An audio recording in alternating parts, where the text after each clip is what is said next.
এক গাঁয়ে কবি রবীন্দ্রনাথ ঠাকুর পাঠ অঞ্জলা মাহাতো। আমরা দুজন একটি গাঁয়েই থাকি, সেই আমাদের একটি মাত্র সুখ। তাদের গাছে গায় যে দোয়েল পাখি, তাহার গানে আমার নাচে বুক। তাহার দুটি পালন করা ভেড়া চড়ে বেড়াই মোদের বটমূলেই। যদি ভাঙে আমার ক্ষেতের বেড়া, কোলের পরিণী তাহার তুলেই। আমাদের এই গ্রামের নাম খঞ্জনা, আমাদের এই নদীর নাম অঞ্জনা।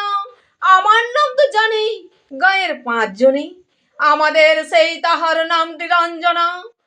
দুইটি পাড়াই বড়ই কাছাকাছি, মাঝে শুধু একটি মাঠের ফাঁক। তাদের বনের অনেক মধুমাছি, মোদের বনে বাঁধে বধুর চাও। তাদের ঘাটের পুজোর জবামালা ভেসে আসে মোদের বাঁধা ঘাটেই।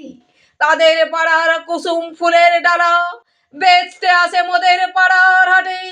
আমাদের এই গ্রামের নামটি খঞ্জনা, আমাদের এই নদীর নাম অঞ্জনা। আমার নাম তো জানে গাঁয়ের 5 জনেই, আমাদের সেই তাহার নামটি রঞ্জনা। আমাদের এই গ্রামের গলি পরে আমের বলে ভরে আমের বন।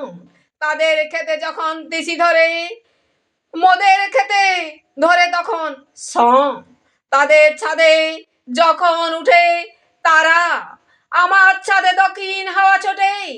তাদের বনে ধরে শ্রাবণ ধারা, আমার বনে কদম ফুটে উঠে। আমাদের এই গ্রামের নামটি খঞ্জনা, আমাদের এই নদীর নামটি অঞ্জনা।